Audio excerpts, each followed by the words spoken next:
Welcome to episode 36 of the We Are Auto Show. What's new, Mr. Derek Schmidt? Well, buddy, we took a little stroll around our neighborhood in our vehicles. A nice little drive down the curvy roads, the very limited curvy roads that are around our area. Yeah. But it was very enjoyable. It was. We had it's funny. I was working all day on whatever it was, Saturday, and I got off. I was like, damn it, I just want to go for a drive. It's nice out. It's the first time we've had nice weather. I know my teeny tiny little turbo likes that cooler weather, and we were coordinating plans, and I was like, I don't know what the hell I'm doing, but I'm going for a drive, damn it. And we went out east and found a few small little twisties, and I got to admit, I don't know if you just weren't giving it the beans, but there was a couple corners where I just kind of left you away, and I was like, God damn it, Derek, keep up. You can do it. You can do it. You can do it. I wasn't quite giving it the beans all the way. I was only going out to like 5,000 RPM or something like that. But I was more just enjoying the corners. I could feel the car moving around under me a little bit as I was pushing through some corners.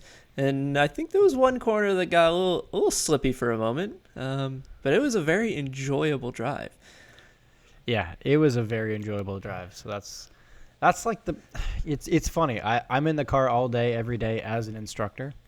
And I still just want to get in the car and go for a drive after I've been in the car all day.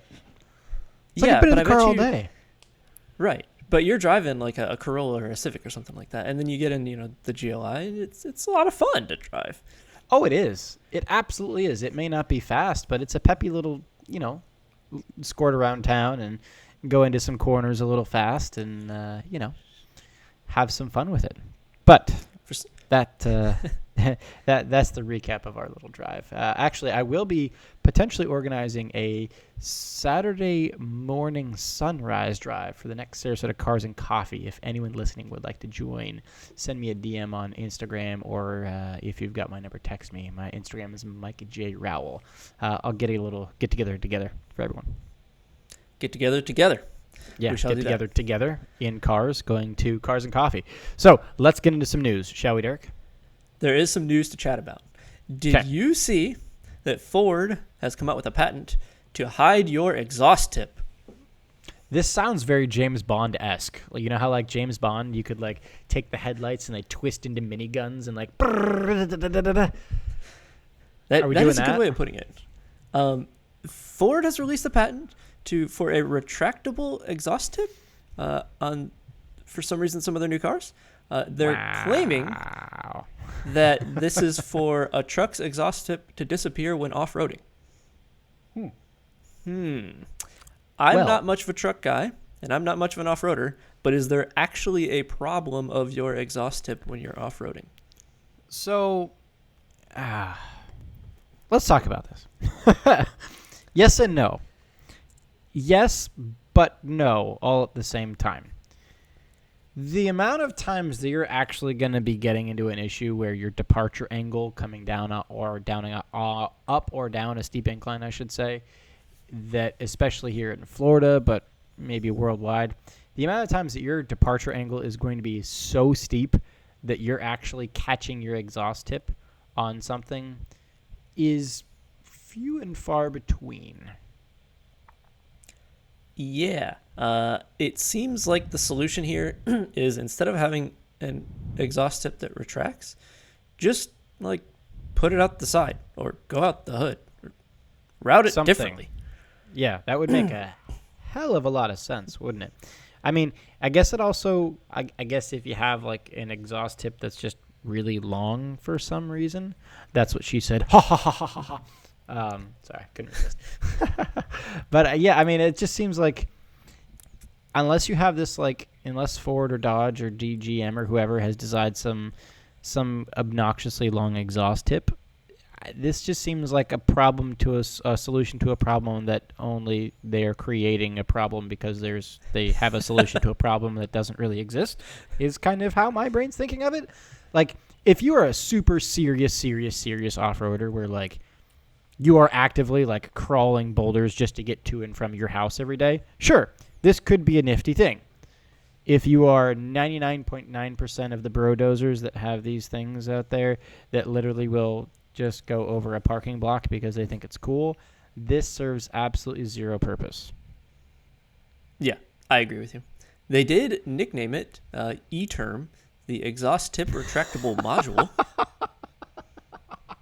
Why are they engineering the E-Term? Yeah, why are they E-Term. engineering a solution to a problem that doesn't actually exist? I don't know. Because it seems like a waste of engineering. Because their engineers are bored, and Ford was like, just do something. And they're like, okay, we made a retractable exhaust tip. Let's do this. It seems silly. It seems very silly. It definitely seems extraordinarily silly and pointless, and like, why is this even a thing? But I don't know. I bet you in 5 years we see this on a Raptor once, and it causes more problems than has solutions, and that will be the end of it. Well, especially because people with a Raptor are literally just going to go ahead and get an aftermarket exhaust tip anyway. So what they're going to do is they're going to think there's some hot shit, and they're going to give you like, yeah, I have the highest ticket price Raptor in the country. Yeah, bro. And then they're going to lop this sucker off and just put like, I don't know, some custom exhaust on it and be like, okay, why did I pay an extra $2,000 for this stupid retractable exhaust tip that's not even tracting anymore? I don't know. Silly. Or, so, hold on. We shall not move on yet. What if the thought just came to me. What if it goes on that Tremor, that F-150 Tremor we talked about, the decaf Raptor, the baby Raptor? Same situation. People are just going to lop it off, is my guess. They're just going to put it on just to have extra random crap to put on a Raptor that's not a Raptor. Like they have that Trail 1 Drive pedal thing that we were talking about with the braking. Yeah. Yes, more stuff that they've engineered for what seems like almost uselessness. Exactly. So, yeah, that was my last thought on that. Now I guess we can move on, shall we? We shall move on. So SEMA is happening this week. Have you seen that?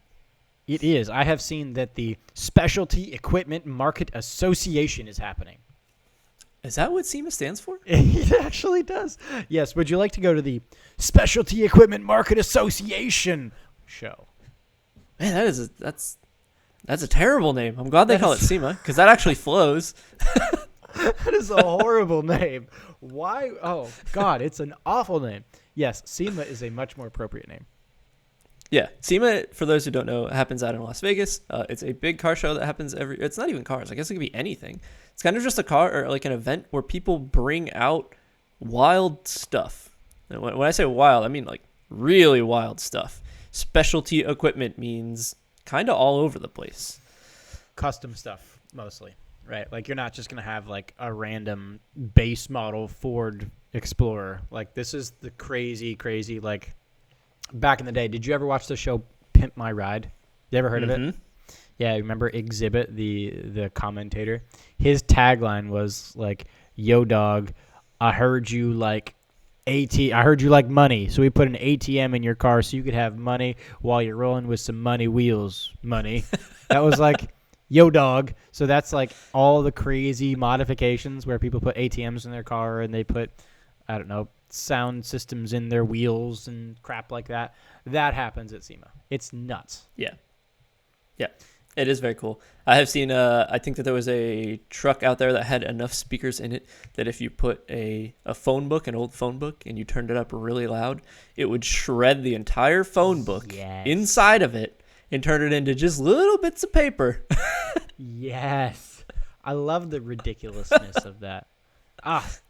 So my plea is to any of our listeners that are going to SEMA or that are, know of people going to SEMA, let us know what you're either bringing or what you're seeing, or let us know how SEMA, the Specialty Equipment Market Association show, goes.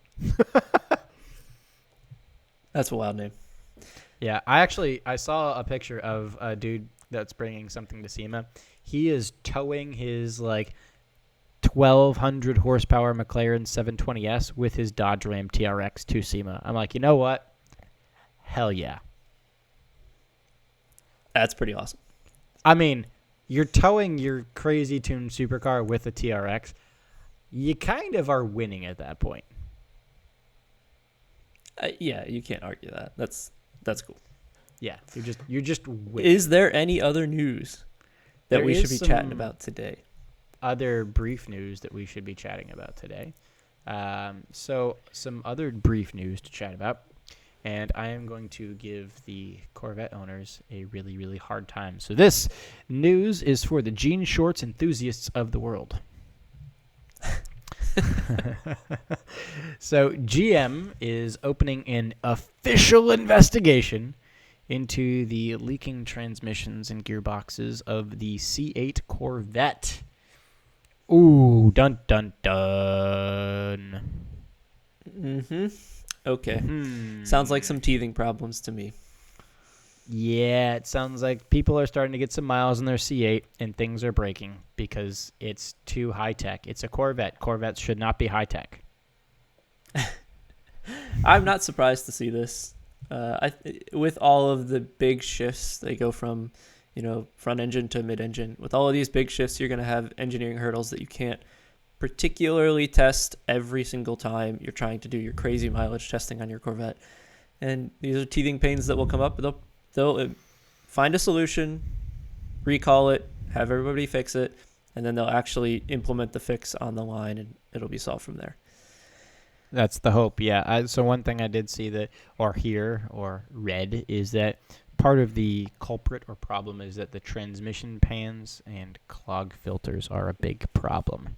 So I don't really know what all that entails, and there's a lot of specifics with many acronyms and numbers that I am way beneath understanding for me to even try to get into, but that's part of the issue, is the transmission pans and clogged filters, according to the article that we were looking at.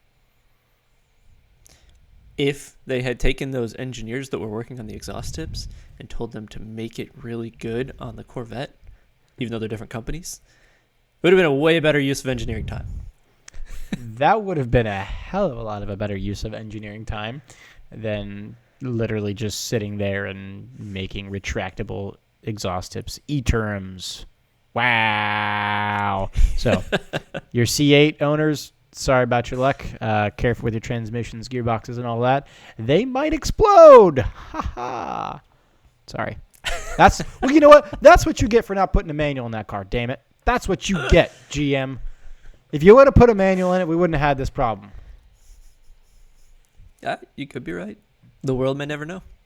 You know what? Save the manuals. If they would have put a manual in the C8, then GM wouldn't have had to open an official investigation about transmission pans and clogged filters breaking, grenading gearboxes in the C8. So you're welcome, Corvette. I've just solved all your problems and sold you about 10,000 more Corvettes. You can pay me a commission. Thank you very much. Wow. Is that not how Hope that you works? got your New Balances, white socks, and yeah. Raise hail, praise Dale, brother. Here we go. Let's do this. All right. We shall move on. Yes. Did you Let's move on. see the 6 hours of Bahrain happen this past weekend? The WEC event. Actually, I was up early on Saturday morning, and I did get to watch just a little bit of the BAPCO 6 hours of Bahrain. Yes, the BAPCO 6 hours of Bahrain. How was it? Kind of boring. So there was not a whole lot of drama. There was almost no drama through the whole race. I mean, I did watch a little bit of the race, and then I caught all the highlights afterwards. So I'll give you a little synopsis of the race. Did you happen to watch any of it? I did the same thing you did. I caught a little bit of it, watched the highlights, and said, I'm glad I didn't sit there for 6 hours because there was not much going on. Yeah, it was just kind of a lot of blah. So I'll give you the brief synopsis. To start the race, it was insanely hot. A lot of the drivers and teams were chirping about how hot it was, which obviously plays a role in driver endurance, comfort, and also just tire wear and car wear. But after everyone dealt with the hot weather, the race started with a clean start in all the different classes.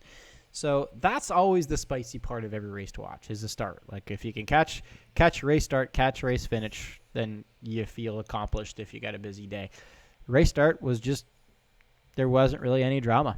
I mean, there was a couple of passes, but everyone was clean. No one was bumping into each other. Nothing too spicy. I mean, throughout the race, there really wasn't a whole lot of contact throughout the entire race. Like all 6 hours, did you catch anything where there was like a whole lot of contact here or there? I think I saw like 2 Ferraris with a small touch. I saw somebody run over like a back window that kind of blew up across the track. But other than that, it was really clean. Yeah, like this was a very, very clean and kind of boring race. There was, like you said, there was a small touch between 2 different Ferraris, but that didn't even result in a yellow. That was just like a little bump, little rub and grind, and then away you go. There was only a few full course yellows. The first yellow was because of what you were talking about. There was an Aston Martin that lost its entire back panel. So like the whole back window and everything just went like whoosh and gone. And that got ran over by, I don't know, a Ferrari or something. And then maybe the most exciting part of the race was when Juan Pablo Montoya lost a wheel, causing another full course yellow. That was, wow. I don't know. Yeah. The WEC is getting slightly boring, but it's about to get very entertaining. So yes, it is boring-ish at the moment. It's still more exciting than most other racing, especially more than Formula Boring and then, others. But let me give you some of the first place finishers of all the different classes. Who do you guess took first place in the hypercar class? Well, there's only really there's Alpine, right? There's Glickenhaus. Did Glickenhaus even run in this race? I didn't see them. No. Okay, so you had Toyota or Alpine, and I think Alpine had one car probably. So my guess is Toyota won. There you go. Found it. Yep. So Okay. Toyota, the number 7 Toyota Gazoo Racing, driven by Kobayashi and Conway, took first place. They did pass their teammate to get into the lead, which, good for them, but we all knew they were going to win, so who really cares? LMP2 was the number 31 team WRT with Milese, Habsburg, and I don't know how to pronounce his last name, Frigens, whatever. I don't know. Yeah. But that's LMP2. Now, the LMGTE Pro and the LMGT AM, arguably our 2 favorite classes to watch. The LMGTE Pro, that got a little bit more spicy because that was the number 92 Porsche GT team, driven by Kevin Estra and Neil Yanni. That took first, and the LMGT AM first place went to the number 33 TF Sport Aston Martin, driven by Ben Keating, who's an IMSA guy, Felipe Fraga, and Mr. Pereira. Now, I'm stoked about that LMGT AM win, because you know which Aston that is? Which Aston is that? That is the Seaman Aston. Yeah. From Le Mans. Yeah, that's the 4 Horsemen Racing livery Aston that we talked about, how it was like, just like how they would do, like Jeremy Clarkson would very cleverly put the decals on the side of the door so that when the door opens, it says something really, really crappy. And when the door opens of the 4 Horsemen, you can just picture the word horseman. Yep. It says Seaman on the door when it opens the door. So the Seaman Aston took first place, and I just love to see that. It's great. That's just great. Yeah, it's a shout out to Top Gear. It's truly a shout out to Top Gear, which is awesome. 100%. That is, we see you, and we just did this in real life. Now, I do have a little bit of talking to do about the LMGTE Pro class. So it was a Porsche 1-2 finish. It was the number 92, followed by the number 91. Now, that does set up Porsche for a pretty spicy final race of the season. So it's going to be, there's now a 1-point gap between Porsche and Ferrari going into the last race. And that is in both constructors and drivers' championships. Okay. That is exactly the spice that you want to see in a race series. Yeah, so the 92 Porsche did take the win. They got pole, so they just kind of ran a flawless race. They're fine. but it does mean that going into the last race, Ferrari and Porsche are going to have a pretty good battle for the win there. That's perfect. That's exactly what you want to see. Yes. Now, we know that, or at least I know. Do you know what this race replaced, this 6 hours of Bahrain? Because this wasn't supposed to be a thing. Was it Sebring that it replaced? Because they didn't do the Super Sebring this year. They didn't do the Super Sebring. That just got canceled. That just got straight up nixed. Ooh. This replaced the 6 hours of Fuji. Oh, that's interesting. It is interesting. Do you know what race is supposed to end the season this year? What? The 8 hours of Bahrain. The track they just raced at. Yeah, so they're going from the track to the same track. They're literally this coming weekend racing the 8 hours of Bahrain after they just raced the 6 hours of Bahrain. Bruh. It's one of the most boring tracks in the world. It's like Abu Dhabi. Like, Abu Dhabi is so boring to watch, and this is going to be so boring to watch again. I mean, I hope it's not boring because LMGTE Pro is going to be spicy with that 1 point gap between Porsche and Ferrari. But for the love of God, it's not the most exciting track to watch, and we've now got it 2 weeks in a row. Ugh. Yeah, it's not the most exciting track. This is an F1 circuit. This is like an FIA F1 circuit. So it has a bunch of runoffs. It's a very safe track. Like, it's not particularly hilly. It's not particularly dangerous, which is good from a driver's perspective, but like kind of boring from a fan's perspective. But is it good from a driver's perspective, or do drivers actually just want that excitement, that like Spa going through Eau Rouge? I want just a big balls track. Like, I wonder if there's ever any FIA WEC drivers that listen to this, or IMSA drivers. I wonder, and you should please tell us, is it better from a driver's perspective to drive at a safe track like Bahrain, or is it better from a driver's perspective to race at a more dangerous track like Road America, Bahrain, or not Bahrain, Road America, Spa, or Sebring, or something like that, where it takes some real like big balls and talent to win? My hunch is they're going to say that they enjoy the more ballsy track. But I think deep down inside of them, they're like, I don't want to die. See, I'm actually the other way, because I think deep down inside of them, they're like, this is why I got into this in the first place. I don't know. I'll be curious to hear if anybody has some thoughts. So all you racing drivers, I don't want your excuses, but I do want to hear if you want safe tracks or dangerous tracks. Yeah.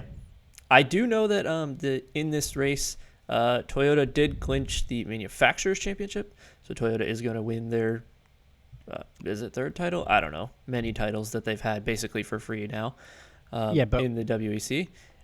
Did we expect anything else? No, we didn't expect anything else at all. Correct. I think that they won every race pretty easily handed. So it was a given. The Drivers' Championship up close with those two Toyotas is not clinched yet, but it will be next race, and I guess they can drive for it now because there's no Manufacturers' Championship to worry about, so just let them loose. Exactly. This is going to be one of their last free years with Toyota. This is going to be one of your last years where it's almost just like the free spot on a bingo card, because it's going to get a little bit exciting here very soon, coming 2022 and 2023. I will be honestly shocked if they win 2022 season. I bet you somebody else comes in there and kicks them out real fast. I know Glickenhaus has been talking with all the commissioners of within WEC and FIA about the BOP standards, because they definitely weren't given a super fair advantage at Le Mans, that Glickenhaus team, because Toyota walked away, and it wasn't even freaking close. I mean, they were damn close to like LMP2 cars, and Toyota was just walking away from them. I would love to see Toyota get slowed down, Glickenhaus get sped up, and I'd love to see a Glickenhaus finish on a podium. Maybe first. Next year, for sure. It'll happen. I bet you Glickenhaus, I wouldn't say takes a win, but yeah, podiums for sure. Yeah. 2023, though, Woo! Here we go. Oh yeah, that's where things really get spicy. That's where all the big manufacturers will be in, and we'll have like a 20 car field in P1, which will be great. Yeah, hypercar is going to be nuts, but we've talked about that many, many, many times. Shall we get out of the FIA WEC and into some more good old boy style racing? We should. So there was some news that came out that one of our favorite drivers in the IMSA paddock has decided to sign a contract with Alpha Prime and run in NASCAR in the Xfinity road races. Do you happen to know who that driver is? I do. He is definitely one of our favorite drivers. He's a great personality, a good guy, and just love to see him win. It is Andy Lally, my man. Yeah, I was actually very stoked to hear this. I know that Andy Lally has always had a thing for NASCAR. He races currently in the Acura. I forget the name of the team that runs it, but it used to be Magnus that he raced for, and he used to race a Porsche. He's currently racing in an NSX. He was racing a Lamborghini. I think even prior to that, he was racing with Magnus. Oh, way back when. I think, he may have been way in a back Porsche when. way back when, but he was prior Lamborghini as well. Then now he's with the Hondas. Yeah, Acura. Yes. Whoever. But I believe that he's always grown up as like a redneck that really follows NASCAR a lot. And he's kind of gotten himself like deep into the sports car racing. And now he's pushing over to NASCAR. And I hope that he does well at the road races. I know he will. He'll have a decent showing. If he wins one and he can land a seat in the ovals, I'll be very curious to see how he does. I bet you he'll do well because he's a hell of a driver too. I mean, he can hustle a car around a track with some consistent quick times. I love him. I know he lives in, I think, Atlanta, Georgia. I think he's just outside of Atlanta.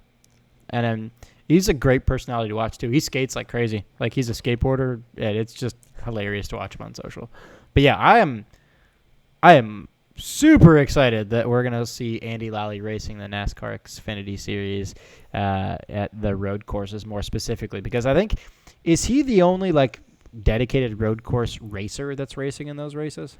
Do you know of? No, there's probably 5 to 10 that come in NASCAR that like do that kind of thing. Like Sid Boris used to do it back in the day.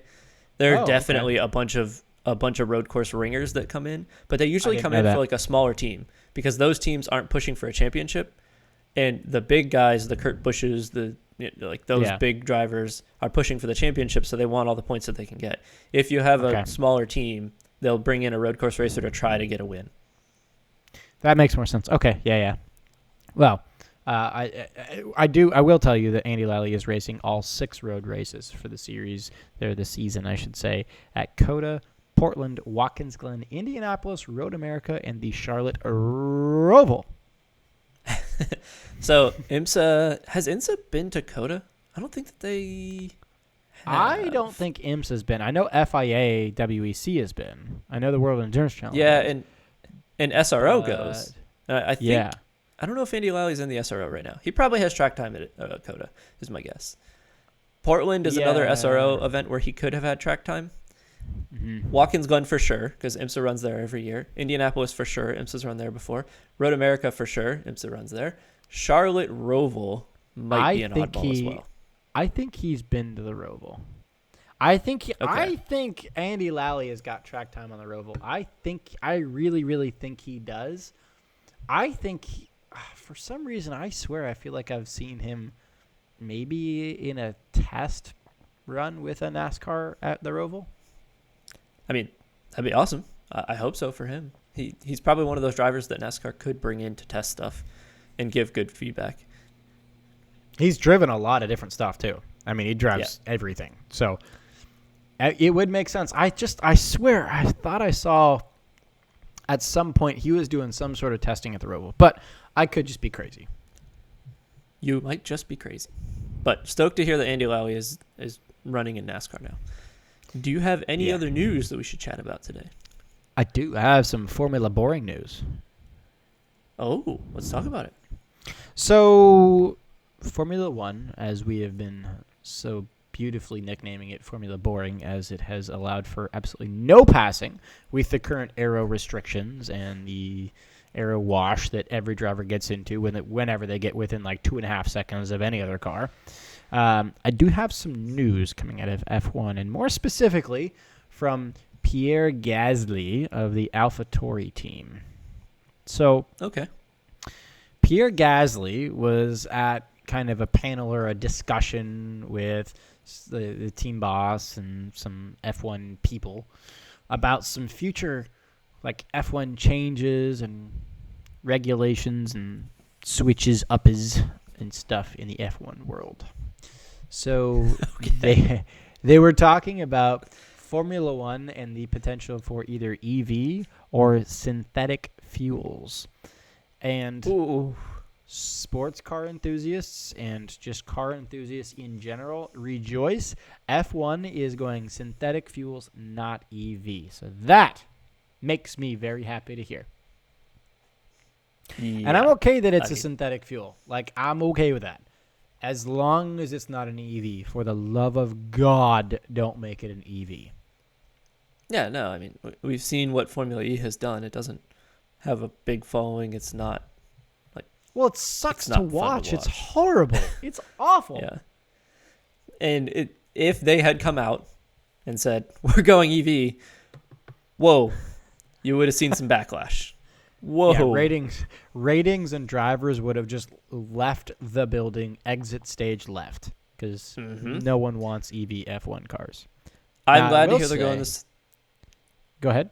I'm glad to hear that they're doing the synthetic fuel route because they can use the engineering data from like building these fuels and coming up with cool ways to do it into an internal combustion engine in the real world. Yes, and that's what I was going to get to, is they're doing a zero-emission synthetic fuel, which I know Porsche is currently working on, and I believe is supposed to be for sale in Europe soon, very, very soon for our European listeners. But they're going full zero-emission synthetic fuel by 2025 in F1, which that really just makes F1 stake a claim of like, all right, we are sticking with ICEs. We are not going EVs. That's kind of like their line in the sand that they are not crossing. Like, all right, we're doing it. We're sticking internal combustions. We're not going electric, which hell yes. I mean, it's a win-win for everything. You know, obviously I am not the biggest eco-mentalist. I don't care about saving the wombats in Madagascar. No offense to the wombats in Madagascar, but yeah, if we can make the world a better place, great. That's all for it, as long as we're not sacrificing the soundtrack of Formula race cars. I'm probably a bad person for saying that, but I don't care. No, I mean, we've talked about it many times. Like, what will the future of auto racing be in an EV world? Because it's inevitable that we're going into an EV world, but no one is going to enjoy it in the racing world. And I'm glad to see that F1 is going down this route. I bet you that most other big series will follow suit, considering that F1 is going down this route. I can't imagine that IMSA will say we're going full EV, especially because the endurance racing part would be very difficult to pull off with batteries. Yeah. And they could go hybrid. I expect hybrid, but I don't expect full EV. Yep. So that's some good news from F1. Now, I do have a quote from Pierre Gasly about this news going synthetic fuel by 2025. Gasly was saying that, and here's a quote, "I remember the first time I saw F1 cars. I was 5 or 6 years old. What I remember mainly from it was the sound and the goosebumps it gave me. God damn, yes! Yes!" And then he goes on to say, "It will be amazing to have a green F1, but still keeping the identity of our sport." So that's pretty much it, right? Is they're keeping the essence of Formula One, that feeling of just super high-pitched Formula cars screaming by you. You can feel the fizz deep down inside. While they may not be back in the V10 or the V12 era, this is just so good to hear. Yeah, sure, and F1 will be a little bit more environmentally friendly, which we can actually laugh about because let's be real. Let's be real for a second. Does the fact that they're going synthetic fuel actually help the environment at all because of the amount of pollution and all that happens when they cart 50 people for one driver and all their performance coaches and their dietitians and their sock estheticians and their fingernail polishers and their eyelash pluckers and their forehead polishers and their beard trimmers and all of this and all of that. Let's be real. It's not really going to do a hell of a lot more for the environment. But I get it, right? It's not green by any chance, but it's good news.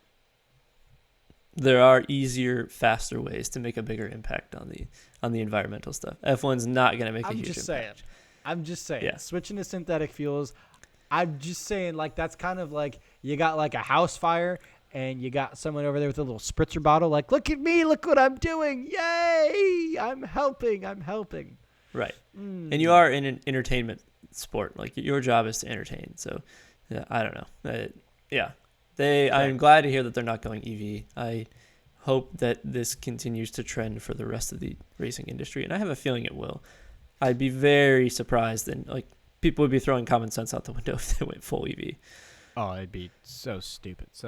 Well, I mean, the good news is that, according to the article, is that there's other drivers that are supporting Pierre Gasly and this move to synthetic fuels over EVs. So, and I think that's just kind of comes down to being a racing driver. Like, no one ever got into being a racing driver to race electric go-karts where you have to stop for 20 minutes and change a battery. Like, that's not a thing. That's not why you get into this. No.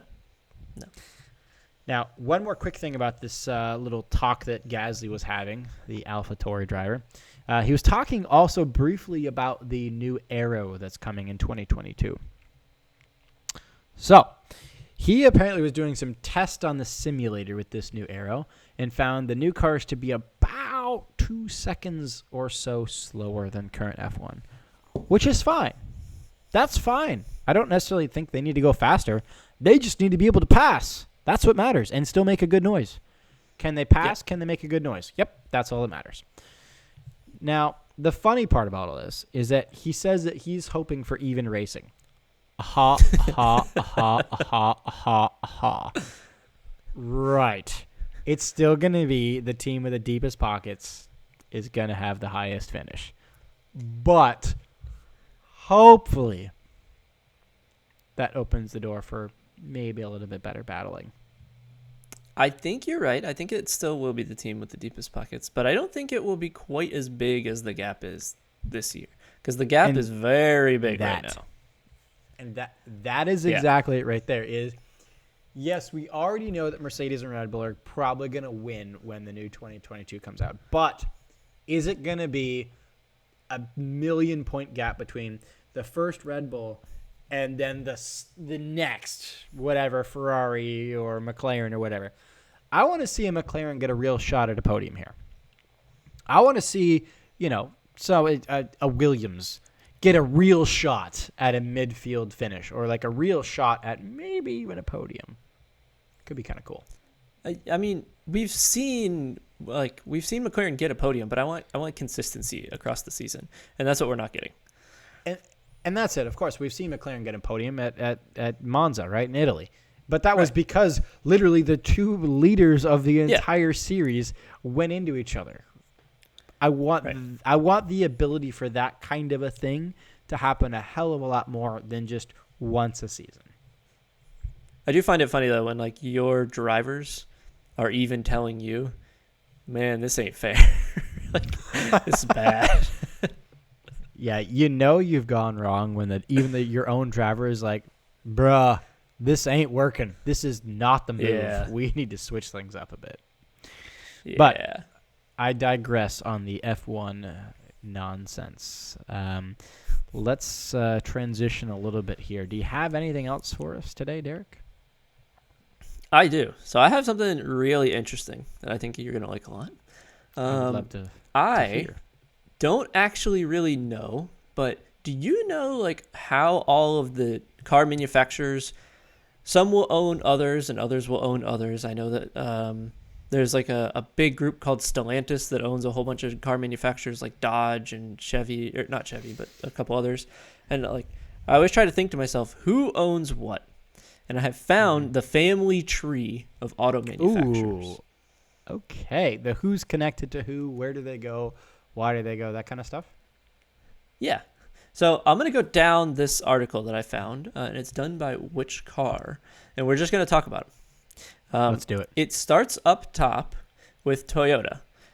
Toyota's a really big brand. They are a massive I thought the brand. Toyota owned a lot. I guess they don't really. It turns out Toyota they really don't. No, they don't. They currently own themselves, clearly. They own Lexus, which I knew about. And then who's the other one? It is Daihatsu? Daihatsu, yeah. Daihatsu, you may have seen a Daihatsu at one point. At one point, I even think that maybe they talked about a Daihatsu on the old Top Gear, like Season 3 or Season 4 Top Gear. Like OG I Top think they Gear. did. They're pieces of absolute, utter shit. They're horrible. They're horrible. So I thought that Toyota so bad. owned a ton more, and all they have is like a high-end brand and a low-end brand. And I guess Daihatsu being the low-end brand. Can you even buy a Daihatsu in America? I don't know if they still make new Daihatsus. I genuinely don't think they make new Daihatsus. Okay. I don't know either. At least in this country. Like, I don't think you can buy a new Daihatsu in the U.S. Maybe in the U.K., because I know Daihatsu does, like, the cheap and cheerful kind of a car, like the Dacia Sandero, where it's, like, $6,000 for, like, literally 4 wheels, a steering wheel, a gas pedal, and a brake pedal, and that's all you get. I think that's what Daihatsu is pretty much relegated to at this point. But I didn't realize Toyota owned Daihatsu. Yeah. They actually do. But they only own Lexus, themselves, and Daihatsu. I thought that they were obviously a way bigger conglomerate of a bunch of other stuff, but they're not. So you know what that tells me, though? That tells me that Toyota's scale of just Toyota alone is way bigger than the scale of most other brands. Yeah. It's stupid big. Like, just the Toyota brand itself is freaking huge. Yeah, because Lexus does okay, but they don't pump them out like Toyota does. Correct. Yes. Correct. So as a little prereq, this was updated in July of 2021. So it's fairly recent. There could have been a couple small changes, but odds are it's pretty darn up to spec. So after Toyota and Daihatsu and Lexus, we come to GM. Okay. Do you know who or what manufacturers GM owns? So I think I do. And this one I think I've known pretty good. GM has got, obviously, GMC, right? Yep. They've got Chevy. Mm-hmm. They've got Cadillac. And they've got, I feel like there's one more. Old Buick. ladies. Yes. Buick. So GM is relatively big. They're one of the big three in the U.S. And owning Cadillac and Buick is kind of interesting because Cadillac and Buick are both geared toward a little more high end. I guess you could say Buick is not quite. It's high end. Hold on. Pause. I'm gonna edit that a little bit. Okay. So, Cadillac and Buick are two sides of the same coin. So Cadillac is for the upscale old lady. Buick is for the lower scale old lady. Now, I know they've been putting in a lot of marketing effort to revitalize the Buick brand. I know they've like really tried to bring Buick as a brand to like the forefront of like, look at how modern and crisp and cool we are. We're hip, you know? Mm-hmm. They're definitely not, FYI. But I think Buick is owned by more little old ladies in trailer parks, and I think Cadillac is owned more by little old ladies in country clubs. There's my hot take. I can see where your head's at there. I totally agree with some of what you're saying there. I do think that Cadillac is the most fancy of the brands, and then Buick is like trying to trail behind, but it is the poor man's Cadillac, or the poor old lady's Cadillac. And then you come to Chevy and GMC. They're kind of competing. They're the same thing. They are. Like, two almost even the model. Like, for example, trucks. The Chevy Silverado 1500 and the GMC Sierra 1500 are literally the same truck with a different badge. I know. I wonder why GMC has gone down this path where they're just competing cross-brand. I mean, GMC is technically supposed to be a luxury Chevy, but you're trying to tell me that the brand new Chevy Suburban fancy schmancy trim isn't luxurious like a GMC Tahoe is? Get out of here. It's literally the same leather and the same interior touch panel. There's literally no difference to the entire interior plushness of it, other than the fact that one says GMC and one says Chevy. Yeah, I agree. I don't know why GM has gone down the path of having two groups of competing, like, manufacturers competing against each other when they're the overseeing revenue source anyway. It's weird. Mm-hmm. Yeah, it is very odd. But yeah, so that's recapping. GM is Cadillac, Chevy, GMC, and Buick. Yes. So that brings us to one of your favorite brands, Volkswagen. Ah, yes. VAG, as we know, the Volkswagen Auto Group, the vagina brand. Yes. So can you tell me what manufacturers are under Volkswagen? So, you know what? I actually hardly even have to look at the graph for this. How pathetic is this?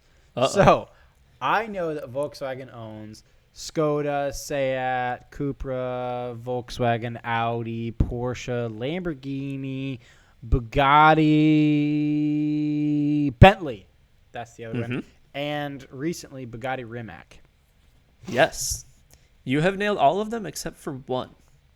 What's that? Except for one that is an offshoot of Lamborghini that I think is CG or something like that. Which Oh, what is that? Yo, yeah, that's weird. DG, CG. I don't know what that is. I don't know. I honestly have no idea. I think it is coming from Lamborghini. Volkswagen's a monster, though. Oh, Volkswagen is this like multinational conglomerate. Yes. Volkswagen is a monster, and they have like co-op ownerships of certain brands as well, which make it one of the weird brands where it's kind of confusing as to what they own because they own parts of certain and don't own parts of others, and it's kind of a pain in the butt. But if you think about it, there's a lot of luxury, a lot of sports car, and then when you think about Seat, Skoda, and VW as brands, that's like the lower tier portion of their manufacturing. Yeah, that's your like average everyday folk. It's funny. There's really not a lot of in between with the whole VAG group, the Volkswagen group. You've got Seat, Skoda, Volkswagen, and then you've got Porsche and Bugatti and Lamborghini. Right. Like, bruh, there is no in between there. You don't like step your way up. You're either common folk or very uncommon folk. Yeah. Like, you can't really go from a Volkswagen to an Audi in a smooth jump, can you? Well, a Volkswagen to an Audi, maybe, but a Volkswagen to a Porsche, and then especially a Volkswagen to a Bugatti, bro, there's no way. Yeah. Right. Like, Okay, I guess that there is, because you could go Skoda to VW. That's a jump, but not a huge jump. VW to Audi, not a huge jump. Audi to Porsche... well, that depends. Wait, stop. Okay, now we're talking. So we could do the Porsche 718, and that's not a huge jump. You could go from you could even go from Volkswagen to like Audi S4 to Porsche 718 or base 911, and then back to Audi for an R8, and then back to Porsche for a GT3, and then to Lamborghini for a Hurricane, and then to Bentley for like a Mulsanne, and then to Bugatti, and then there's your whole lineup. Yeah. And then Rimac for whatever you want. For a Bugatti Rimac now, because now it's Bugatti Rimac. Remember when we talked about that? That's true. Okay. So I guess that there is a path up, and they don't have there is some competition, though. Like, Lamborghini and Porsche are kind of going at it, right? Lamborghini and Audi. I mean, an Audi R8 and a Lamborghini Hurricane are literally just the same car. It's the same V10. Just with their own badging and styling. Which of the two V10s, would you rather have a Lamborghini Hurricane or an Audi R8? A Hurricane. I agree. Yeah, I mean, I agree. Although I did see an R8 today, and we'll get to that later. all right. So Volkswagen overall owns a lot, but is an interesting stepping up the ladder situation. Yeah, it is. I definitely have, even with like Say It and all that, they've got some lower tier and they've got some higher tier, and I guess they do have some middle tier. So I am wrong for the first time in my life. I'm wrong. Oh, for the first time. Okay. Ever. All right. Yeah. We shall move on to the big boy in the room. Okay. Ooh, who's that? Have you heard of Stellantis? So I've heard of it. I don't really know a lot about it, but I've heard of it. Okay. I think most people in the auto world have heard of Stellantis, but you don't hear of it often unless there's a big shakeup going on with like some crazy manufacturer problems or something like that. Okay. I'm going to tell you who Stellantis owns because I don't think you're going to know all of these. I'm not. Stellantis Group. They own Ram, Dodge, Opel, Vauxhall, Citroen, DS Automobiles, which I think comes from Citroen, Peugeot, Fiat, the Abarth side of Fiat, Alfa Romeo, Lancia, Maserati, Chrysler, and Jeep. Whoa. Good God. Stellantis owns everything. Jesus. Stellantis is a monster. They own some stuff in America. They own some stuff in Italy. They own some stuff in Europe. They're kind of all over the place. I thought Volkswagen was big, but goddamn, Stellantis is freaking huge. Yeah. When you hear of the CDJR, Chrysler, Dodge, Jeep, Ram, that's Stellantis. And you'll see those dealerships conglomerated together often. Yeah, that's why you see Alpha dealers next to a Dodge dealer, because I guess they're all one and the same, I suppose. They are. They all tie back to Stellantis, which is kind of interesting. But think about the diversity you have here. Can I give you a quick hot take? Okay. Stellantis owns a lot of different brands that all cater to, are you ready for this? I'm ready. Fake ballers.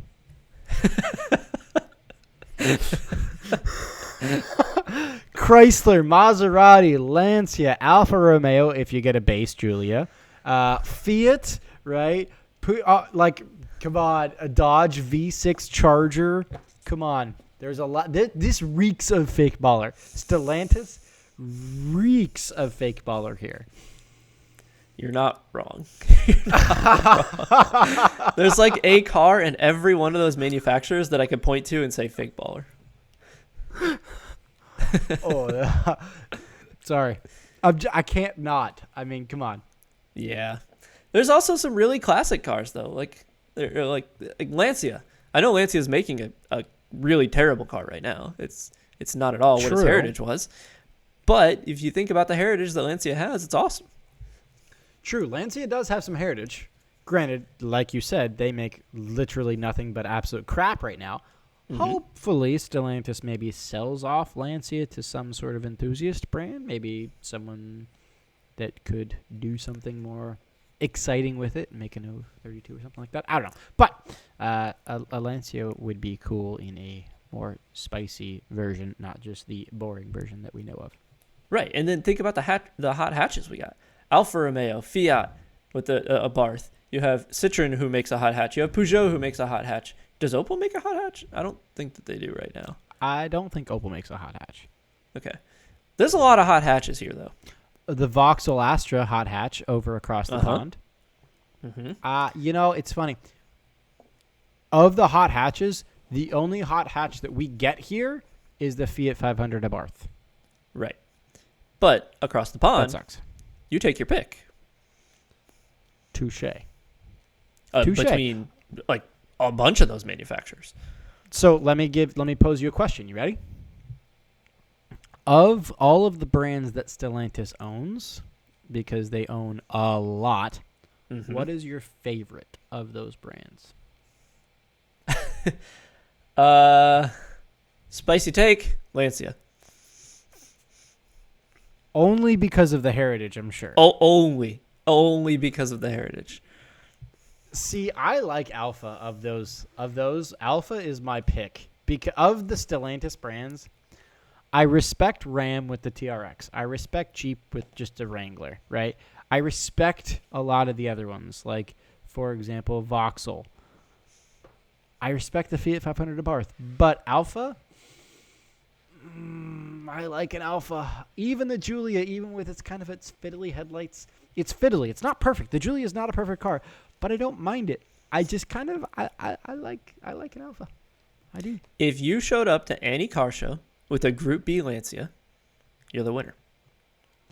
Oh yeah, you're definitely not wrong there. You're 100%.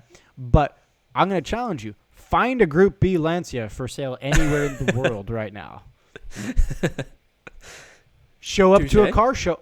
Show up to a car show with an Alfa Romeo 8C Competizione, which there was one at that Lambo event that left early. You're also the winner. Now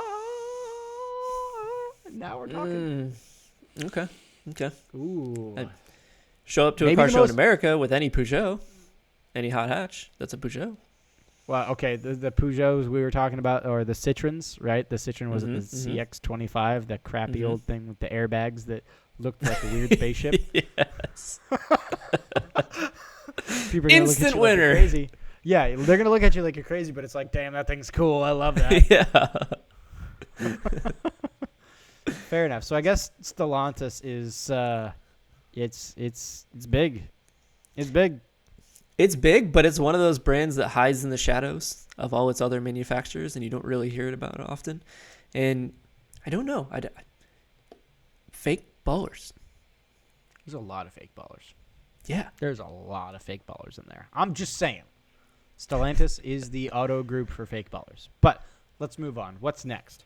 The next one that we got, I'm curious if you can name all of these because there's not too many here, is Daimler. Oh, yeah. Daimler used to be Chrysler back in the day. Chrysler used to be part of Daimler. So the Chrysler Crossfire back in the day that looks like a dog squatting to poop, that car, that was a Daimler car. And I know AMG had a little hand in their hot version of the Chrysler Crossfire, even though I still hated that car with a burning passion. But I know Daimler is Mercedes. I know that for a fact. Uh-huh. And with that, you get the offshoot of what? Their performance AMG. Package. Obviously, AMG, yeah. And then you have something that you're probably not going to guess. But I'll let you try. What? I am going to guess it because I remember seeing, and here's how I'm making the connection here.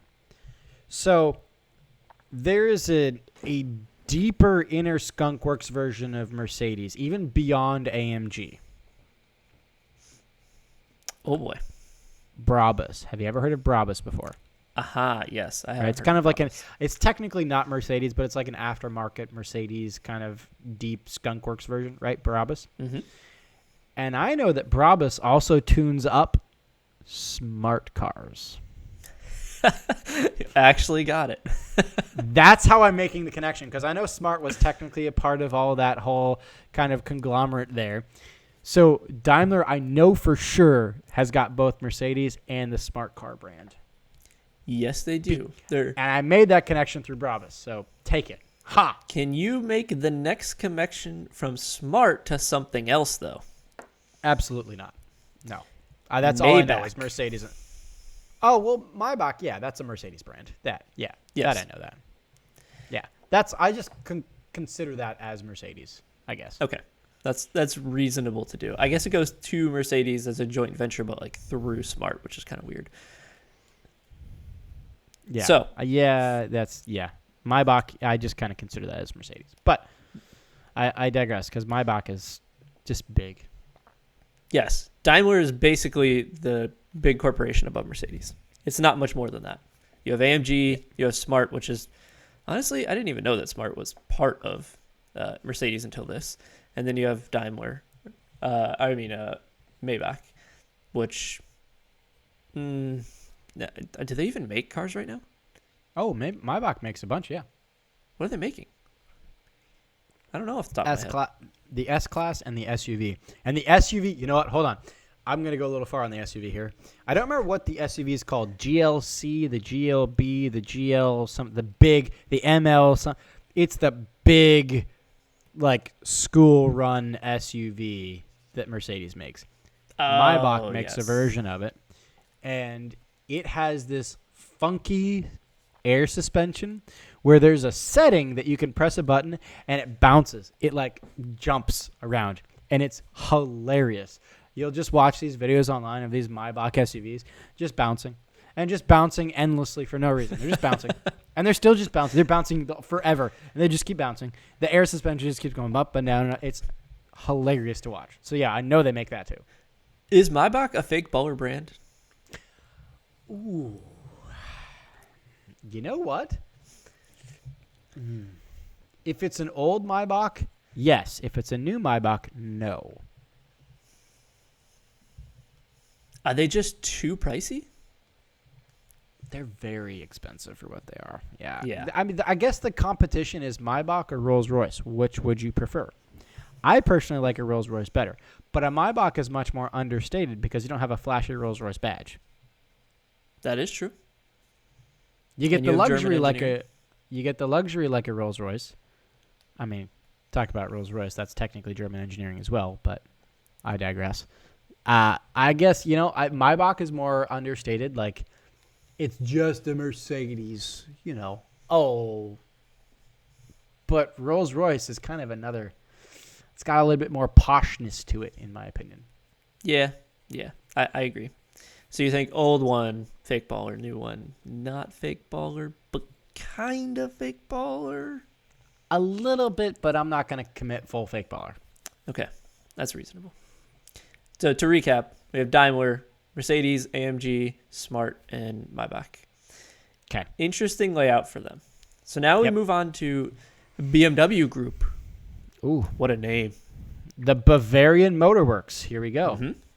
Can you tell me the manufacturers under BMW Group? This one I actually can't. I'm weird with this stuff. I don't need to look at charts for this. I know that BMW owns BMW, Mini, and Rolls. I know that for a fact. Well, I that know was easy. So I know that Rolls-Royces underneath are just BMW 7 Series. I know that as fact. It's the same chassis. It's the same power plant for the most part with some tweaking here and there. And I know that Minis are also BMW because also remember back to the time when we did the BMW Ultimate Driving Experience. Yes. Okay. What were they also sponsoring? What were they sponsoring? There were banners for a Mini Ultimate Driving Experience as well. Oh, you're right. Yep. And I also do just remember from watching old Top Gears and other news-related articles that Mini is owned by BMW. You are correct. There's that.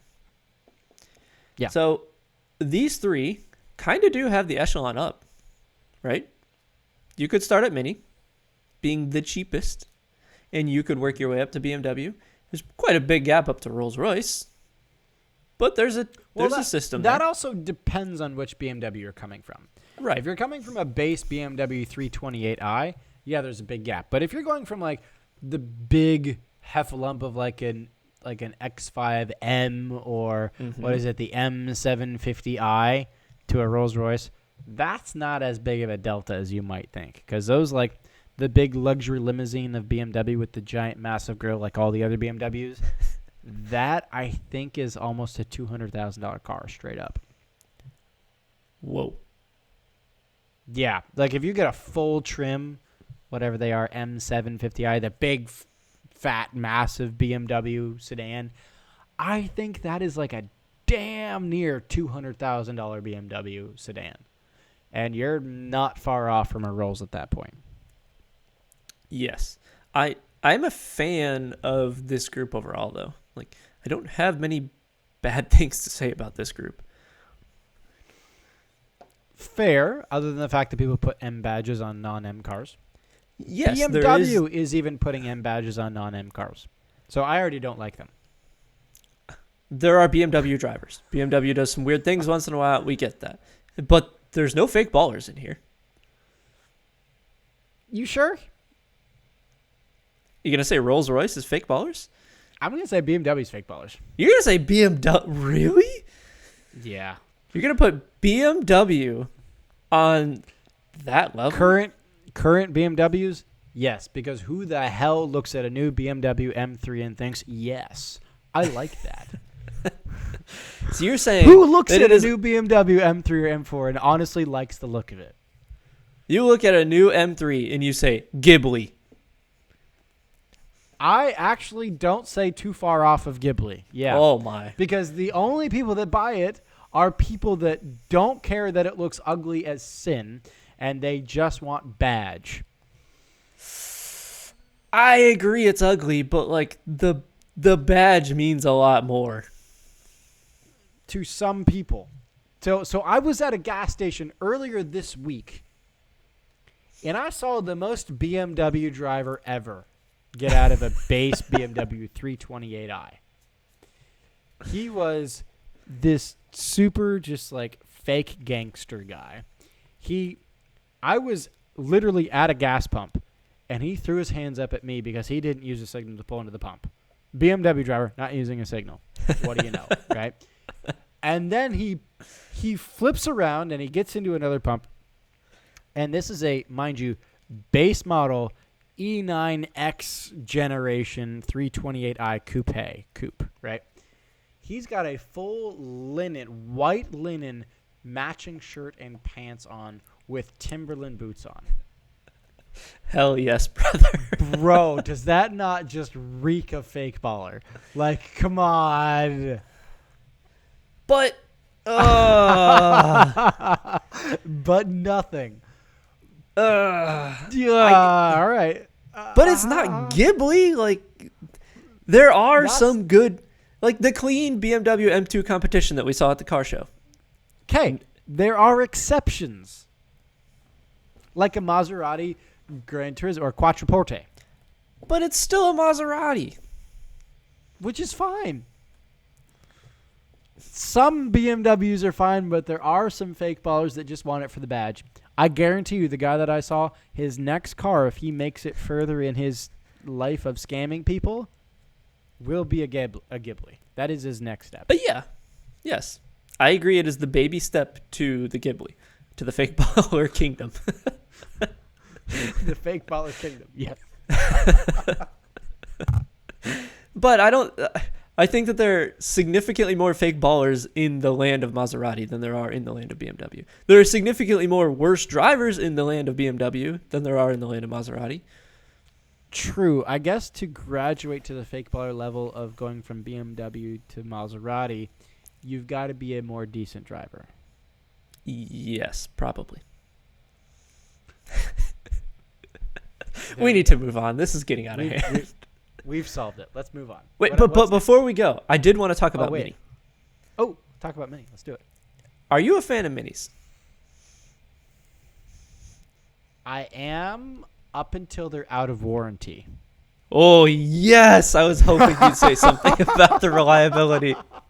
Yes. It is a BMW, and this is not rehearsed, everyone in our audience. No.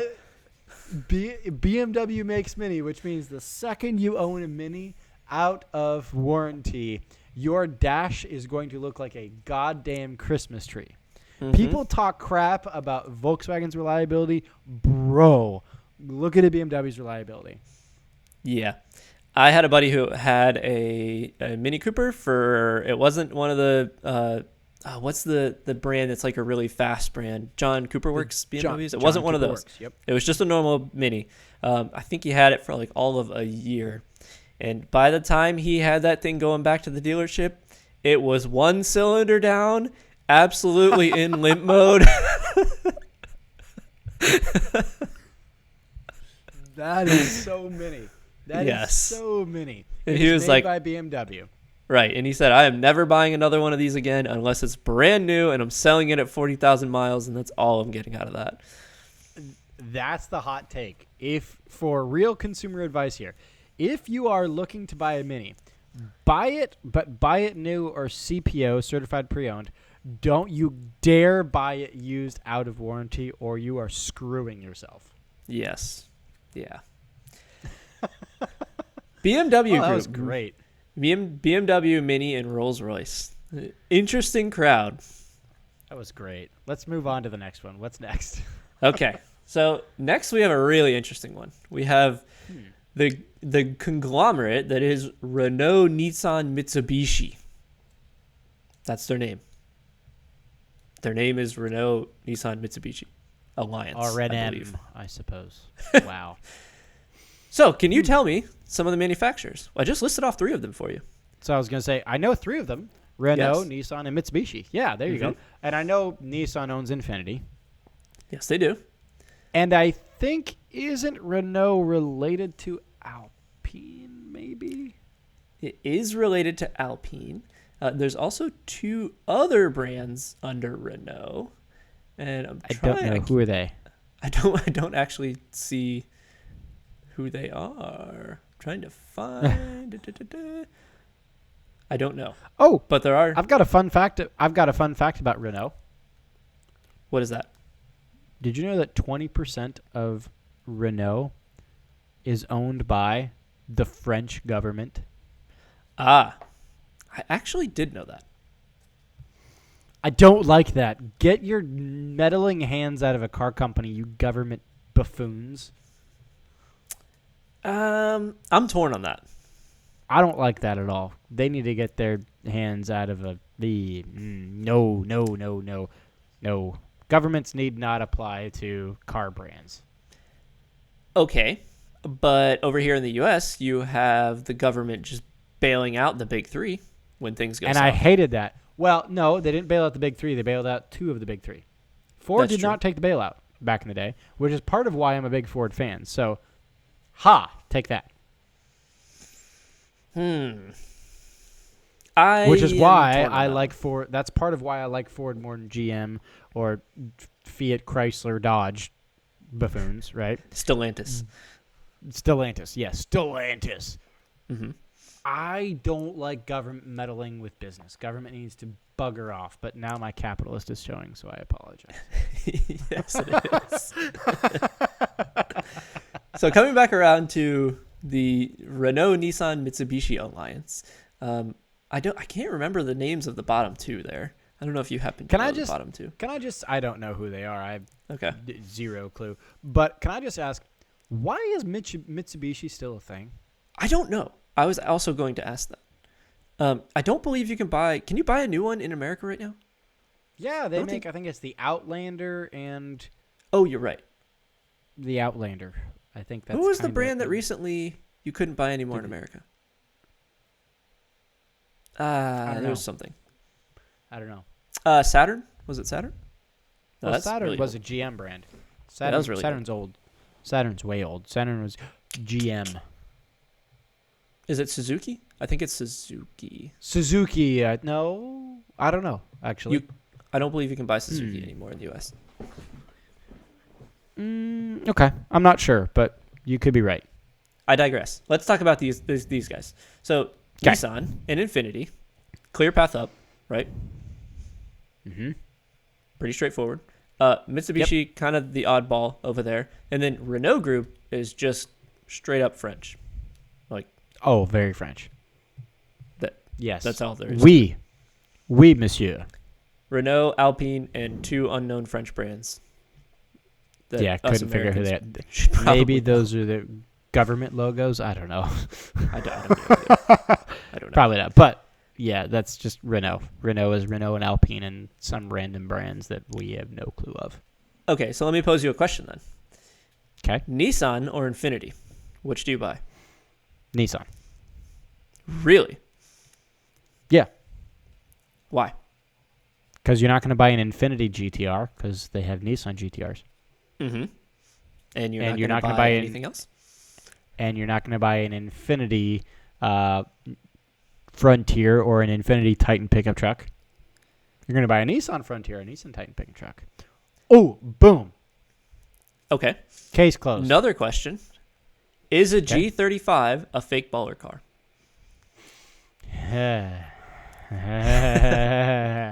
Oh, Derek. All right. So I'm not going to call them fake ballers, but I'm going to call them fake enthusiasts. Ooh, I like that take a lot.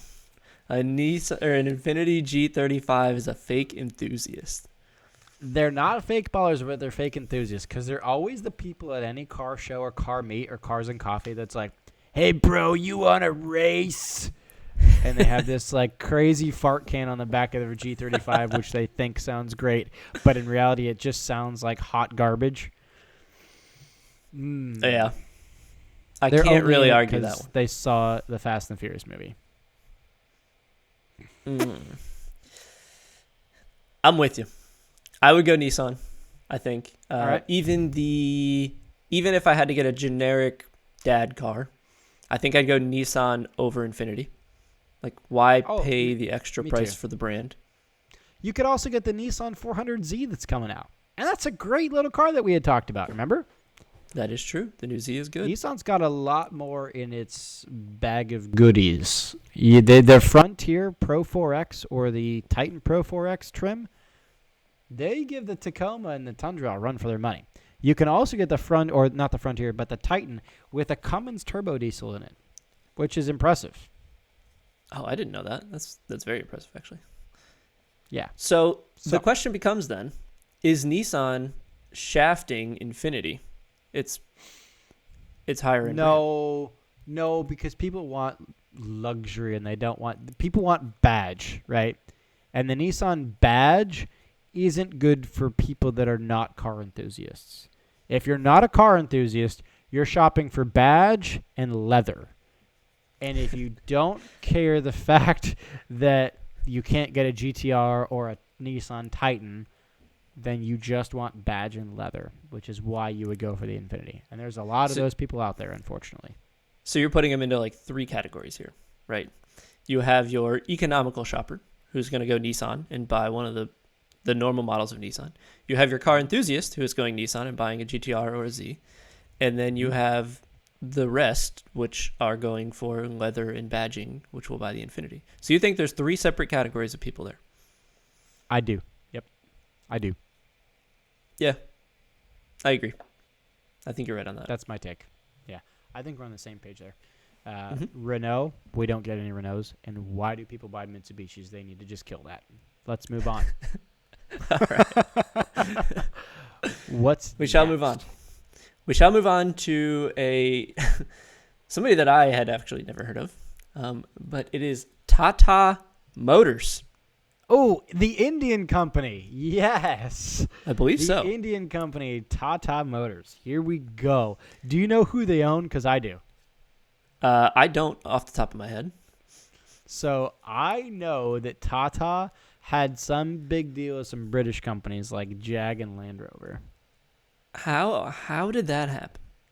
What? Because English people are in bed with the Indian people. That's why there's so many curry restaurants in the UK. Oh, man. So Tata Motors. Do you even know what Tata makes? No, I don't. Have you know those like 3-wheel tuk-tuks? Oh, yes. That's a goddamn Tata. Oh. Those and like these really cheap, crappy little econo cars. That is a Tata. Those are very prevalent in like India and everywhere. Other than the fact that we're talking about titties, right? Those are Tatas too. Right. But in a different context. So I guess car manufacturers name themselves off of lady parts. I suppose. I suppose they do name themselves. Tatas and Volkswagen. Parts. Yeah. Interesting. Yeah. Tatas and Vages. Yes. So yeah, I know that Tata owns Jag and Land Rover. Did you know that? I actually had no idea.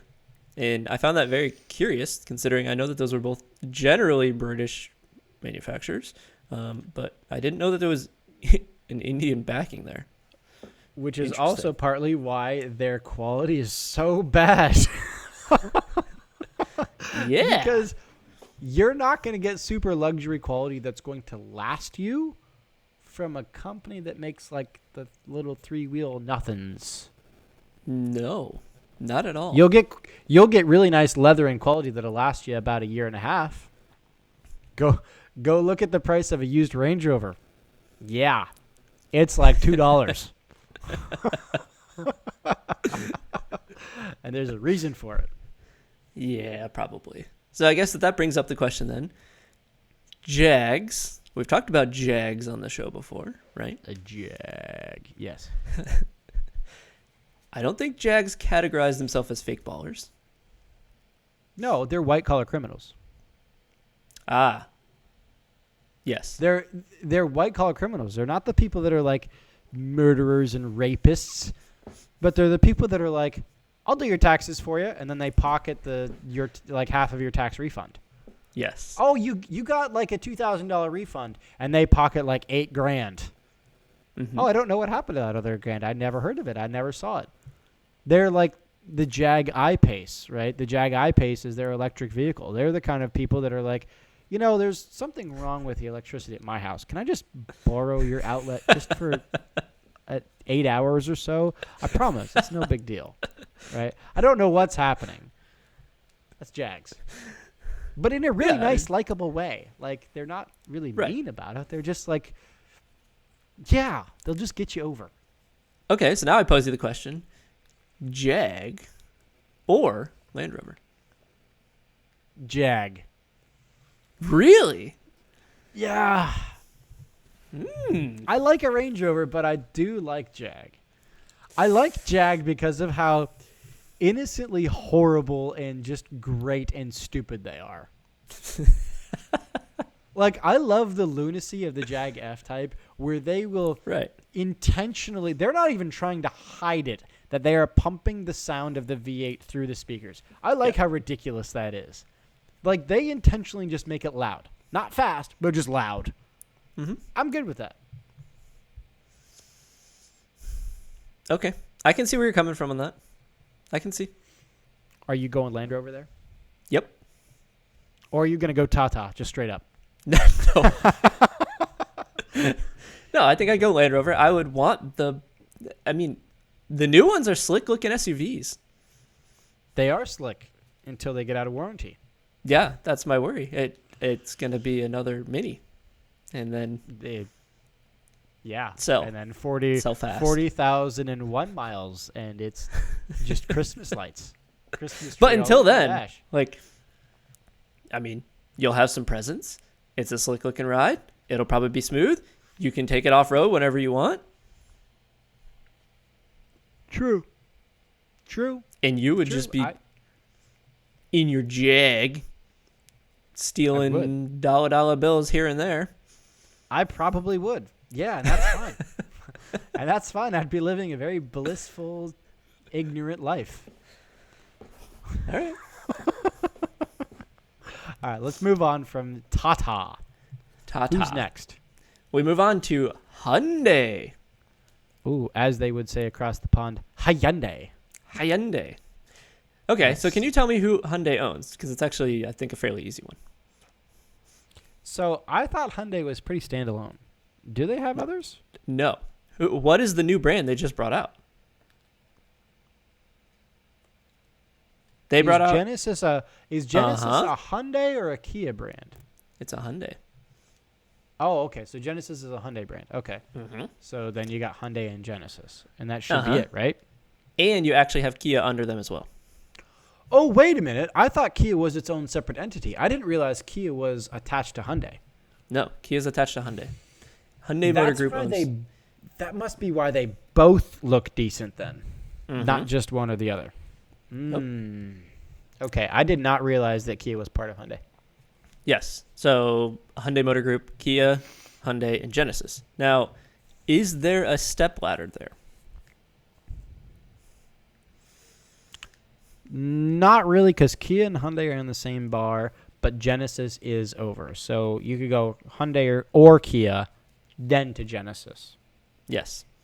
But I will say, of these manufacturers, you're going to get a relatively cheap car, a relatively well put together car. It might not be perfect, but it's not going to be British.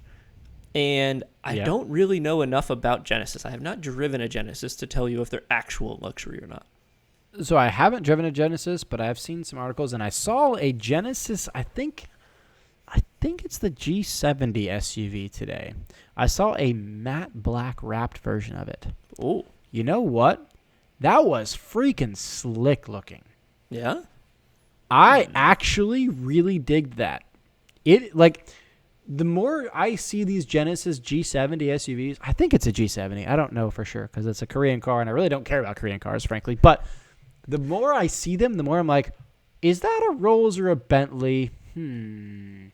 Because I will be honest, the very first time I saw that Genesis SUV, I genuinely thought that I was looking at a Bentley Bentayga for a second. I was like, oh, a Bentayga. Wait a minute. That's not a Bentayga. Nope. That's a Genesis. The Genesis has stepped it up a little bit because they look pretty decent. From what I've heard through the grapevine, Genesis is a solid brand. It's going to be the same situation. Like, it's not going to stay together as well as a Honda or Toyota, but it's good, and it's probably slightly cheaper than the Lexus Acura Land. Yeah, I think you're probably right. Interesting. But between Hyundai and Kia, you can't go too wrong with those two brands. They're both solid. True. Yes. True. Yeah, I would go Hyundai there because you get the Veloster N, though. That's why. I agree. If you were looking hot hatch, yeah, there's the Veloster N's the way to go. So, let's move on to another company, one called Greeley. Geely. Geely, sorry. There it is. There's no R in there. Yes. It's Geely. Greeley is a town in Colorado that smells like actual manure because it's it's right next to a major cow processing plant. What the heck? Fun fact. Shout out to the people in Greeley. Yes. Fun fact. Geely. Geely is a Chinese car brand. I don't like them already. Can you tell me? No offense to Chinese, but about who Geely owns? Do you no, other than the fact that I do know that Chinese car manufacturers literally just knock off every single car that we build. Like, I remember seeing somewhere that there's some sort of Chinese car brands that they'll tracing paper sketch over a Honda Accord, and then Honda will sue them, and the Chinese government and the Chinese car brand is like, I have no idea what you're talking about. This is completely original design. I have zero clue where we could have ever gotten this idea from. And it's like, bro, you copied and pasted. Control-C, Control-V. Come on. Mm-hmm. That's all I know about Chinese car brands. Okay, I'll hit you with the Geely. We have Volvo. What? Mm-hmm. We have Polestar, which is under Volvo, right? Then we go into one that I didn't expect to see coming, but Lotus. Who's that? Whoa, hold up. Lotus is owned by a Chinese brand? Lotus is owned by a Chinese brand at the moment, which Weird. I honestly didn't know. Weird. Even more weird, the Smart, the Mercedes, and what was the other one that was in that group? I don't remember. Maybach or Maybach. AMG? They have portions of those. It's a joint venture between Geely, Mercedes, Smart, and Maybach. Weird. You know what? That does make sense because Lotus's new Emira is got that Mercedes AMG engine in it. That's so I why. could see how that family tree would get them there. Okay. Interesting. What a weird company Geely is. Volvo and Geely. Polestar. And then you got some Mercedes, some Smart, and some Maybach. And then Lotus? Huh? Yeah, no idea. No clue.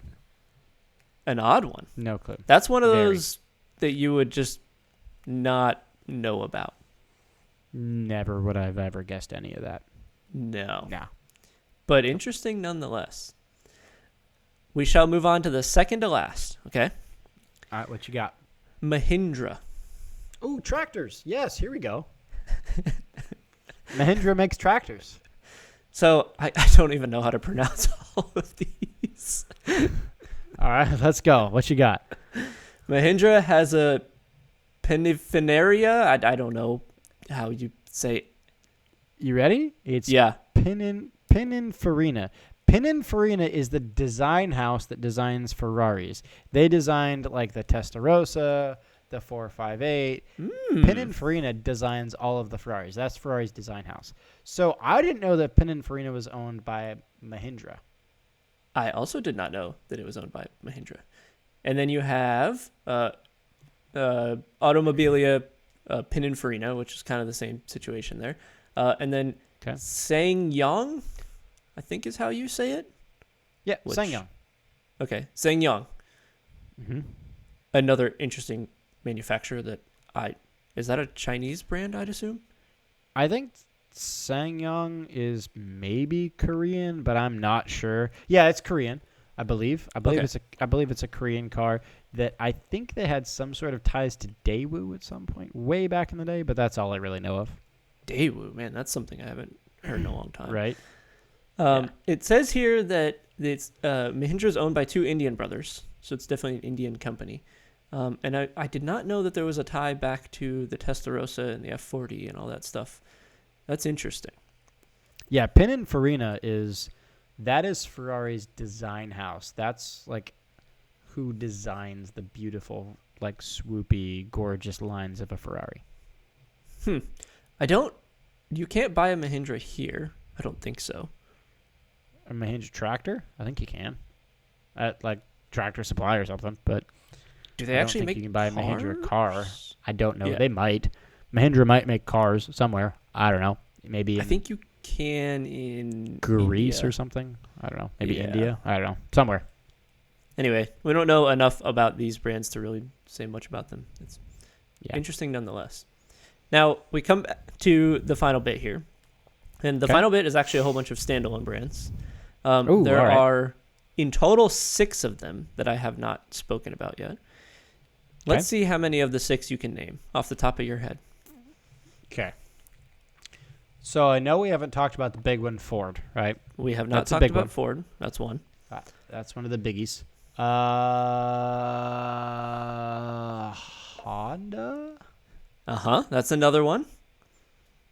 We've talked about There's one. Lamborghini. Yeah, there's We've one. talked What's the about competitor to Porsche, Lamborghini? Ferrari. Uh-huh. That's another one. So you have 3 of the 6 done. Next one I know is your favorite car. Mm-hmm. The Tesla. The Tesla.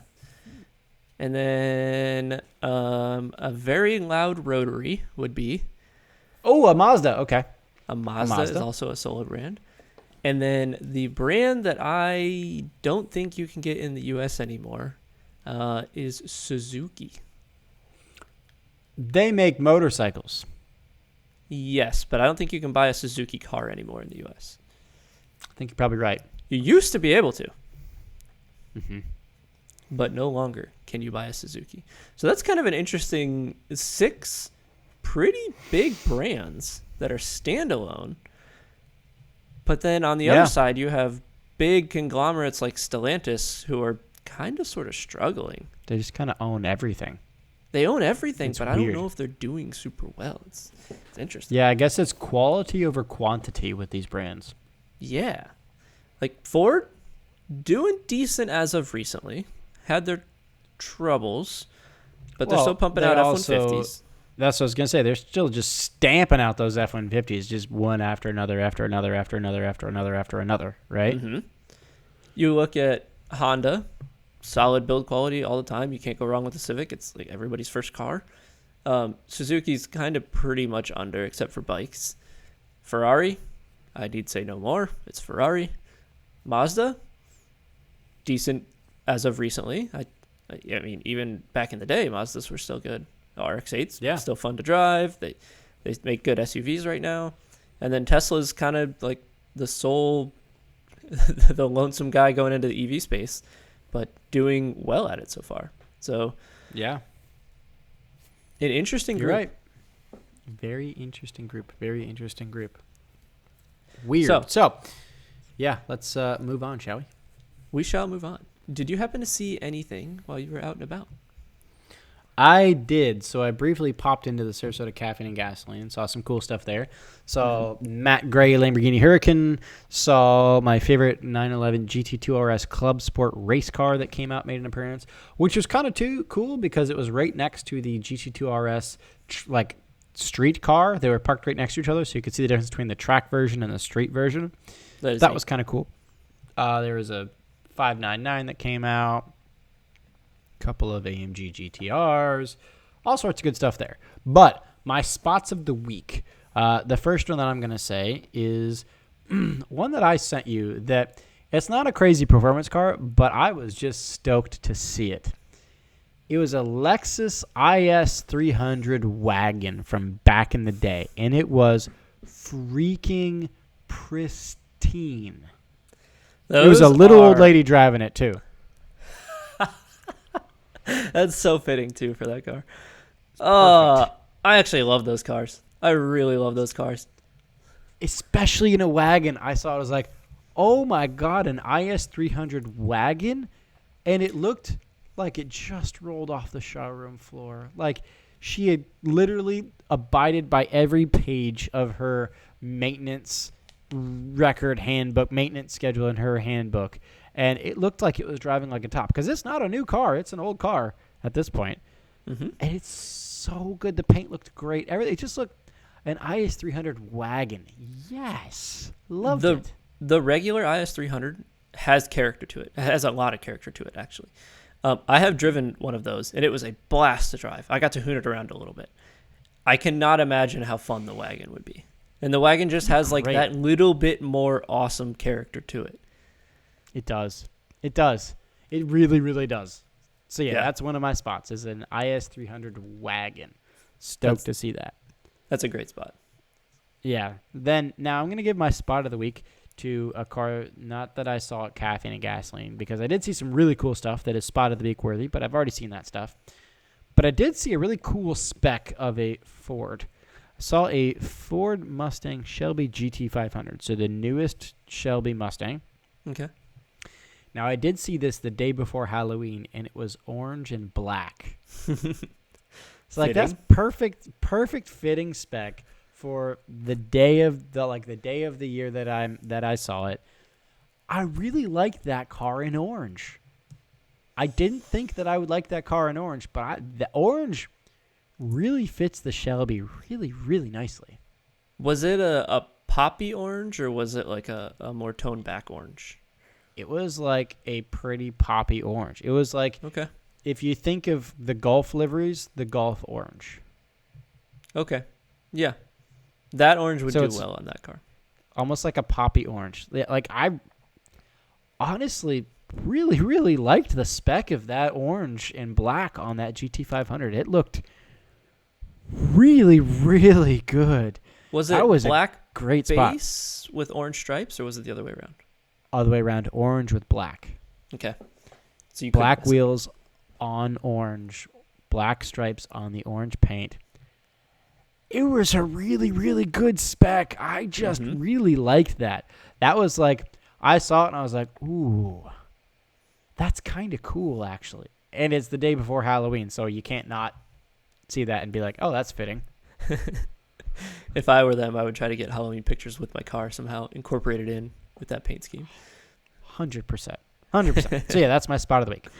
Did you see anything while you've been out and about? So while we were doing our little excursion, our little drive, I don't know if you happened to see there was, I don't know if it was a V, but there was at least the CTS. It could have been a V that was silver with some bold rims pulling out to the left of us there. That was an interesting car. I wanted your take on that car. That particular car, I didn't like the wheels. No. But I do like a CTS V, just because it's a luxurious, more four-door muscle car. I do think that it was a little bit slammed as well. It was a little bit lowered. And I'm kind of torn on if I like a CTS V being lowered or not. I do. Really? I do, yeah. I would lower everything. You're weird. Yes. I am, yes. There's not many things I wouldn't lower, with the exception of maybe a monster truck, and that's pretty much it. Well, yeah, that's not it. That V was an interesting spot. I would not say I was a huge fan. Rims, gotta go. But the lowering could work, in my opinion. But with the proper wheels, lowering it could work. It kind of takes away of, like, a V is a very good sleeper. And when you lower it, you kind of reduce your sleeper vibe. Yeah, but lowering is just so good. Suspension is like the one mod that does so much more than just looks or just performance. It transforms an entire car with just suspension. Really? A couple inches down transforms an entire car. In my opinion, yeah. I'm the other way around. I want it to be a sleeper. I just want it to look like a normal mom and like grandma's taking it to the grocery store, and when you stand in it, goodbye. Okay, fair. We'll agree to disagree there. Okay. You see anything else? I will give my spot of the week to a C7 Corvette, which is it's not a C8, Ooh. but A it front was engine. the Corvette yellow, the Corvette racing yellow Yes, here we go. that we are such a fan of. We are. And I believe that it was last podcast we were ragging on them, on Chevrolet, for not releasing the new Corvettes with that same yellow. Yeah, for doing just like a couple shades different in a yellow. Mm-hmm. Yeah, Mm-hmm. that yellow is a proper yellow. It is. That is the correct yellow for a Corvette. So we happened to spot one of those. That was cool. Yeah, definitely. We are coming to the end of the show here. We should probably wrap it up. Do you have We the should. coveted I wish they would have? I do have an I wish they would have, which I'm kind of stealing from you. But I'm also getting this from when we left dinner over this past weekend and I drove your car home. Mm-hmm. I said to you a phrase. Do you remember what I said to you? I wish I had a manual. Yeah, I said, damn, I really miss and wish I still had a manual. So my I wish they would have is that I wish that they would make more manual SUVs. So when the Porsche Cayenne SUV came out originally back in like 2004 or something like that, they actually made that in a manual. The Cayenne Really? SUV. They did. I wish they still did, but they did back in the day. This is an interesting one. If you want a manual and you want space, get like the IS300 Wagon. You can find those in a manual. If you want, Few and far between, but yeah. you can, and few and far between. The Cayenne though is like it's trying to be a mommy missile. It's trying to bring the kids to soccer practice, but it's trying to be a race car. So it really doesn't know what it wants to be. That's true. But you can't downplay the experience of driving manual with 3 pedals. And that's it. Is your car is not fast. No. It is not. But I miss driving a manual so much. Oh my God, I miss it so much. So I wish they would make more manual SUVs. Like the new Bronco. I would say like the perfect SUV would be buy the new Bronco in a 2-door with a manual. Whoa, that's a hot take. A 2-door. You can do that. A 2-door Bronco in a manual. Just like a 2-door Jeep in a manual. Do that. That'd be cool. That'd be a really cool That'd car. be cool. Yeah, there's something about the purity of being able to heel toe down into a corner and just rev match it perfectly. You can't beat it. Mm-hmm. Yep. 100%. Even if it's in a big, tall SUV on stilts. That's my wish they would have. That's fine. What you All got? right. I got a good one for you. Okay. Did you see that Hyundai brought out their Ioniq 5? I think it was this week or this past week. No. Didn't think so. That's all good. I want to highlight one little part right here. They brought out their Ioniq 5, and it is an EV, and it has a solar panel on the roof. Like, okay, that makes total sense, right? You charge the car based on the solar panel on the roof. We have people that have solar panels on houses all the time, and they use it to charge a big battery in the garage. That's awesome. You can even push the power back to the grid if you do it right. Well, they came out with the specs of how much solar energy you could collect off of your solar roof there. And it added up to, get ready for this, 3 miles in a day. Wow. You could charge That's your not a Ioniq lot. on a super sunny day. You will get a whopping 3 miles of charge. Yeah, Man, that may even get you to the edge of the neighborhood. Here we go. So You've I charged it to be a wish- golf cart. Yes. yeah, I wish 2 things. I wish either you could get the energy density of the solar panels like very efficient and very good, Or I wish you just got rid of the damn solar panels on the roof altogether, because you're adding so much complexity to that design for something that has no practical use. Don't do it. Just don't add them. I'm good with that. Yeah. If you're going to put them on there, make sure they actually do something. Like, Yeah. They have to actually do something and not just give you like a couple of miles. Unless we gain a ton of efficiency in solar panels in the next like 20 years, like very drastic, we're never going to see solar panels on the roof of cars. You just don't have enough surface area to collect enough energy to be able to charge the batteries that you need in an EV. You need a roof size, like a house roof size, to actually do something incrementally that will make a difference in an EV battery. That would be very difficult to park a roof. I can imagine some crazy fold out system that maybe happens, but not just incorporated into the roof. It's too small. Yep. I'm good with that. I wish they would have. I'm good with that. Yeah. So, So you got anything else for us, Derek? I don't think I do, buddy. That's it. All right, so let's wrap up episode 36 of the We Are Auto Show. Thank you all so much for listening. Please make sure you leave us a 5-star rating and review and drop a comment on our Apple iTunes podcasts or wherever you listen. Also, send us your I Wish They Would'ves and any news-related articles. Send them via social. Instagram is WeAreAuto_. Facebook is WeAreAuto. TikTok is WeAreAuto.